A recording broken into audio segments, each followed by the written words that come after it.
எப்படி தமிழ்நாட்டில் ஸ்டான்லி மருத்துவமனையில் 2008 ஸ்டெம் செல் தெரப்பி லேப் அமைக்கப்பட்டதோ, அதே மாதிரி டெல்லி எய்ம்ஸ் மருத்துவமனையிலும் 2000 ஆரம்ப காலங்களிலேயே ஸ்டெம் செல் தெரப்பி லேப் நிறுவினார்கள். அதில் டாக்டர் சுஜாதா மொஹந்தி என்பவர்தான் நெடுங்காலமாக அந்த ஸ்டெம் செல் லேபை நடத்தி வருகிறார். அந்த ஸ்டெம் செல் லேப்ல எய்ம்ஸ் மருத்துவமனையின் மருத்துவர்கள், தோல்நோய் மருத்துவர், அதேபோல் கால் புண் சிகிச்சை தரும் மருத்துவர்கள் மற்றும் வயிறு சம்பந்தமான, குடல் சம்பந்தமான மருத்துவர்கள், இவர்கள் எல்லாருமே அவர்களுக்கு தேவையான ஸ்டெம் செல் தெரப்பியை இந்த லேப் மூலமாக தான் செஞ்சிருக்காங்க. ஆர்பிஐ சென்டர் அப்படின்னு இருக்கு. அந்த ஆர்பிஐ சென்டர்ல இதே லிம்பல் ஸ்டெம் செல் தெரப்பிக்கு எய்ம்ஸ் மருத்துவமனையில் உள்ள டாக்டர் சுஜாதா மொஹந்தியின் தலைமையில் உள்ள ஸ்டெம் செல் தெரப்பி லேப் தான் உதவி இருக்கிறது.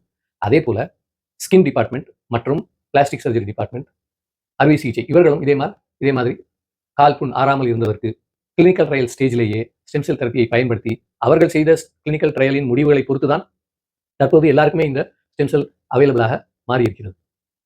இது தவிர குடல் நோய் சிகிச்சை நிபுணர் டாக்டர் வினீத் அகுஜா அவர்கள் phase 1 phase 2 ட்ரையல் ஒன்று நடத்தியிருக்கிறார். அது வந்து கிரான்ஸ் டிசீஸ் அப்படின்ற ஒரு பெருங்குடலில் ஏற்படக்கூடிய ஒரு பிரச்சனைக்காக, சிறுகுடல் பெருங்குடலில் ஏற்படக்கூடிய ஒரு பிரச்சனைக்காக ஆசனவாய் அருகில் புண்ணு வந்துடும். 4-5 இடங்களில் சின்ன சின்ன புண்ணா வந்து அது வழியாக சீழ் மற்றும் மலம் லீக் ஆகிட்டே இருக்கும். அந்த பேஷண்ட்ஸ் வந்து வெளியில் எங்கேயும் போக முடியாது. ஒரு இடத்துக்கு போனால் கூட அவர்களுடைய உடை சாயில் ஆகிடும். அப்போ அவர்களால் வேற எங்கேயும் போக மாட்டாங்க. வலி, வேதனை இதனோட ரொம்ப சஃபர் பண்றாங்க. அந்த கிரான்ஸ் டிசீஸுக்கு இதற்கு ஒரு நல்ல தீர்வு இல்லை, கியூர் இல்லை.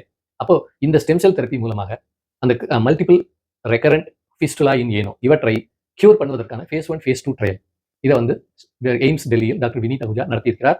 இந்த phase 1 phase 2 அடுத்து phase 3யும் நடத்தி முடித்தால் அடுத்த ஒரு 2-3 வருடங்களில் இந்த கிரான்ஸ் டிசீஸ், ஆட்டோ இம்யூன் டிசீஸ்னு சொல்லக்கூடிய இந்த கிரான்ஸ் டிசீஸ்க்கும் அதன் காம்ப்ளிகேஷன்ஸ்க்கு இது ஒரு தீர்வாக அமையும்.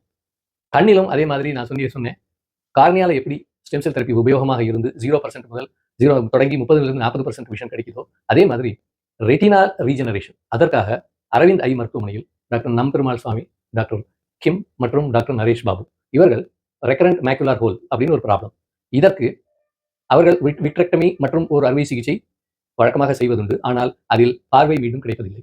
அதற்காக பேஷண்டினுடைய உடம்பில் இருக்கக்கூடிய பிளட்டை எடுத்து அதிலிருந்து பிளேட்லெட் ரிச் பிளாஸ்மாவை அவர்கள் அந்த இன்ட்ராவிட்ரியல் இன்ஜெக்ஷன் மூலமாக செலுத்தி அந்த அறுவை சிகிச்சை செய்த பிறகு பிஆர்பி இன்ஜெக்ஷனும் கடைசியாக சேர்த்து முடித்தால் பார்வை மீண்டும் கிடைக்கிறது என்பதை பதிவு செய்து அவர்கள் 1 வருடம் 2 வருடம் ஃபாலோ அப்பும் பப்ளிகேஷன் பண்ணியிருக்காங்க. அப்போ கண்ணில் இவ்வளவு ஆராய்ச்சி நடக்குது. கண்ணினுடைய முன்பகுதியில் பார்வை கோளாறு ஏற்பட்டாலும் ஸ்டெம் செல் தெரப்பி யூஸ் ஆகுது. பின்பகுதியில் ரெட்டினா பகுதியில் பிரச்சனை இருந்தாலும் அவர்கள் பேஷண்டினுடைய உடம்பிலிருந்து எடுக்கக்கூடிய பிஆர்பி மூலமாக மீண்டும் பார்வையை உருவாக்குகிறார்கள்.